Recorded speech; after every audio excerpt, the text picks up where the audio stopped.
नमस्कार दोस्तों, अभी मैं जिन लोगों के बीच में बैठा हुआ हूँ, ये जोगी समाज है, जिन्हें हम अपनी दैनिक भाषा में कालबेलिया कहते हैं। इनकी ज़िंदगी कैसी है, किस तरीके से अपना जीवन यापन करते हैं, किस तरीके से खाना बदोश की तरह ही अपनी ज़िंदगी को जी रहे हैं, उन्हीं के विषय में मैं जानने आया था। पर और भी इस बात का धक्का लगा कि ये जो लोग हैं अपनी लगातार अपनी ज़िंदगी में जीने के लिए 2 रोज़ की रोटी के लिए मगजमारी कर रहे हैं, उसी में एक ऐसी इनके साथ दुर्घटना घटित हो जाती है जिनकी आप कल्पना भी नहीं कर सकते। अपनी भाषा में कहें तो गरीबी में आटा गीला होना। ये दिन भर यहाँ पर इस तरीके से पत्थर तोड़ते हैं, पत्थर तोड़ करके कुछ बनाते हैं और फिर गांव-गांव जाते हैं और इन पत्थरों को बेच करके अपने 2 वक्त की रोटी का इंतजाम करते हैं। और इन लोगों के साथ जब इस तरीके की घटना घटित हो जाती है जो अपने पूरे आत्मा को झकझोर कर रख देती है, और इनके साथ ऐसी क्या घटना घटित हुई है वो भी हम इनसे जानेंगे, और क्या प्रशासन की तरफ से इनको मदद मिली है, क्या प्रशासन इनको मदद करता है, वो सब जो छोटी से लेकर के बड़ी बात है इनके जीवन के विषय में वो जानने की कोशिश करते हैं। तो चलिए करते हैं इनसे बात और समझते हैं इनके जीवन के बारे में।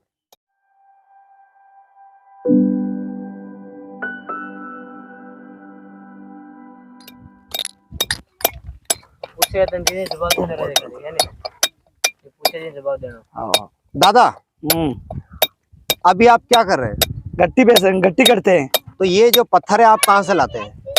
ये लाते हैं सामरा से ढाडी से। उधर से आप लेकर के आते हैं? गाड़ी भर के लेके आते हैं। गाड़ी किस तरीके की गाड़ी में, मतलब ट्रक वगैरह में? 10 चक्का गाड़ी आती है। आप जरा सा काम रोक करके हमसे बात करने की कृपा करेंगे? इधर देखिए, मैं ये पूछ रहा था आपसे कि जो आप पत्थर लाते हैं कोटा से ले, उधर आपके इलाके से लेकर के? हमारे इलाके से लाता है, लिम्बाड़ा। तो आपका मुख्य रहना कहाँ पे? रानी खेड़ा लिम्बाड़ा के पास। लिम्बाड़ा, चित्तौड़ वहीं रहते हैं आप? वहाँ पर आपके घर है प्रॉपर किसी तरीके से आप ऐसी झोपड़ी है, झोपड़ी बना कर रहते हैं? ऐसे झोपड़ी में। तो वहाँ से आप कहाँ कहाँ जाते हैं इस तरीके का काम करने के लिए? गुजरात तक जाता है। गुजरात तक जाते हैं आप? गुजरात, महाराष्ट्र, सब जगह। तो ये जो पत्थर है ये वहीं से आप उठा करके लाते हैं? हाँ, वहाँ से उठा के लाता है, वहाँ से गाड़ी में भर के। फिर इसे यहाँ पर तैयार करते हैं? यहाँ ला के तैयार करता है, गामड़ा में फेरी लगाता है। गामड़ा में फेरी लगाते हैं। तो आप रोजाना कितना कमा लेते हैं? 500-400, 500-400। तो उसमें आपके सिर्फ मुनाफा है कि सब कुछ आ जाता है उसमें?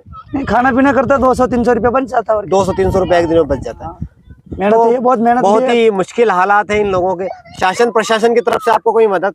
कोई मदद नहीं है। कोई मदद नहीं करती किसी प्रकार की आपको कोई शासन? ये इन पे बाटा कूट के पेट भरता है, बस पत्थर तोड़ना और पेड़। तो इसी तरीके से 12 महीने आप इसी इधर उधर घूमते रहते हैं? हाँ, गामड़ा। और अभी जैसे यहाँ आप अगर मैं अभी आए तो यहाँ कितना समय रुकेंगे?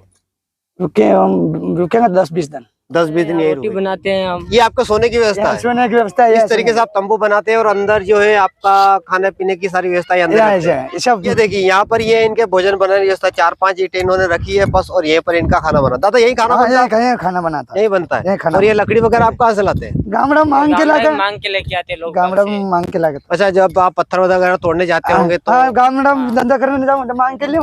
अच्छा, वहीं से मांग के लियो। क्या करूँ? तो गाँव वाले वैसे मान्यता ही खातिर आपको दे भी देते हो? दे दे, साथ दे दे, कोई रोटी मांग के ले ला दे दे। अच्छा, कितने परिवार है यहाँ पर?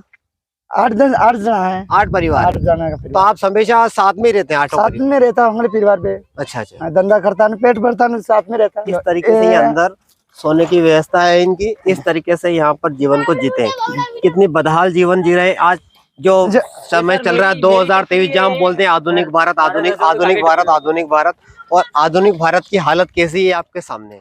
वाला इनके साथ परीक्षा ले रहा है, किस तरीके से कानून इनकी मदद कर रहा है वो भी मुझे मालूम पड़ा। आप जानकर के आश्चर्यचकित हो जाएंगे कि ये जो लोग हैं इतनी गरीबी में अपना जीवन यापन कर रहे हैं, उन्हीं के साथ एक और दर्दनाक घटना, यानी कि कहें तो गरीबी में आटा गीला होना। ये दिन रात खून पसीना एक कर कर कुछ व्यवस्था करके कुछ छोटा मोटा वाहन खरीदते हैं और उसका चोरी हो जाना। दादा कैसे, मैं आगे कुछ बोल नहीं पा रहा हूँ, कैसे हुआ आपके साथ? ऐसा हुआ, इनका लड़का बीमार हो गया, अस्पताल में लेके गया जी, और गाड़ी वहाँ पड़ी थी सदर में, उठा के लेके गया छोरी में। गाड़ी पता ही नहीं है, गाड़ी चोरी हो गई। गाड़ी चोरी हो गई। कितने की गाड़ी होगी लगभग? वो 70 की होगा। 70,000 रुपए की गाड़ी। नई गाड़ी खरीदी थी? स्प्लेंडर गाड़ी थी सर। आपको मालूम है स्प्लेंडर गाड़ी की क्या कीमत होती है? और लंगड़ा आदमी हूँ, मैंने धंधा कैसे? देखिए इनके हाथ की हालत देखिए आप, किस तरह की लंगड़ा आदमी हूँ, फिर गाड़ी चोरी कैसी है, बहुत ही दयनीय हालत। और इस कंडीशन में भी यार पेट फाड़ के जैसा करवाया मेरे। आपका तो हालत हो वाकई।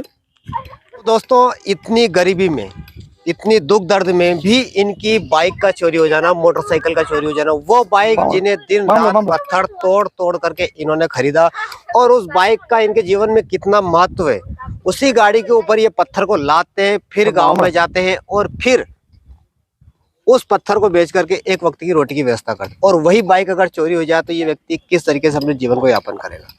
तो मेरे जो चोर भाई हैं जो इनकी बाइक को चोरी लेकर के गए हैं, अगर वो ये वीडियो देख रहे हो तो आपसे हाथ जोड़ के निवेदन है कि इस गरीब व्यक्ति जिनकी हालत आप देख सकते हैं कैसी है, इनका हाथ पूरा खत्म है, शायद इन्होंने बताया, देखिए इनके पेट की हालत बहुत ही दयनीय हालत है, बहुत ही गरीबी में ये अपना जीवन यापन कर रहा है। जहाँ मोदी जी बोलते हैं कि गरीबी को खत्म करो, वहाँ ये लोग भूखे मर करके खत्म हो रहे हैं। और इसी कंडीशन में भी पुलिस प्रशासन भी इनकी कोई मदद नहीं कर पा रहा है। पुलिस थाने पर गए थे दादा, गया था, क्या बोला उन्होंने? नाम लिखवाया इनके थाना में, नाम लिख दिया, रिपोर्ट एक वहां पार कर ले, एक मेरे को जी के पता नहीं चल रहा। फिर डबल गए थे आप थाने पे, उनसे बात करिए आपने, ये क्या हुआ आपको? यहाँ पर भी लगा हुआ है, भी एक्सीडेंट होया था।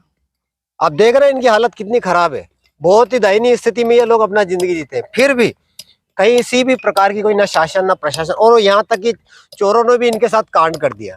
जो दिन रात मेहनत करके उन्होंने बाइक खरीदी वो भी उड़न ले गए। कहाँ से? अपने अस्पताल से चोरी गाड़ी की आपने थाने पर रिपोर्ट डाली, वो कहाँ है? वो रिपोर्ट है कि थाने पे रिपोर्ट डाली है, गाड़ी का नंबर है RJ09MS0309। ये थाने पे रिपोर्ट डाल करके आए। किस तारीख को गाड़ी की चोरी हुई है देखिए आप, 13 तारीख को गाड़ी की चोरी हुई है और अभी तक गाड़ी की कोई भी कहीं से कोई सूद नहीं है। पुलिस वालों ने क्या कहा आपसे? पुलिस वाला क्या काम करेंगे? कोशिश देखा, कोशिश करेंगे, मिलेंगे तो ले आएंगे, नहीं मिलेंगे तो वाह। अच्छा, कैसे बोले? अच्छा, हमारे पास ढूंढेंगे, हम ढूंढेंगे, कोशिश करेंगे, हमारे पे मिल जाएंगे तो तुम्हारे को फोन लगा के बोल देंगे तो आके लेके चले जाना। हमारे पास थोड़ी पड़ी, तुम बार बार आ रहे हो हमारे पास।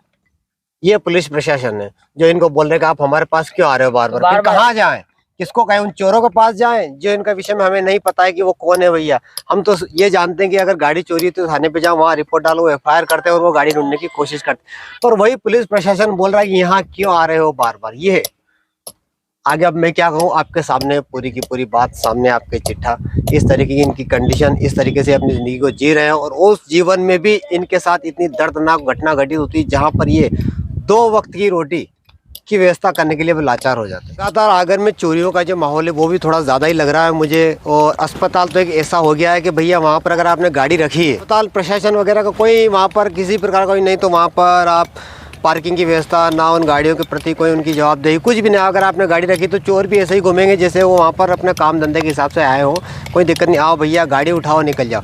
तो अस्पताल प्रशासन से भी ये कहना चाहूँगा कि भाई साहब आपका जो पांडाल है वो बहुत बड़ा है, वहाँ पर पार्किंग की व्यवस्था आप थोड़ी व्यवस्थित करें, सुनिश्चित करें।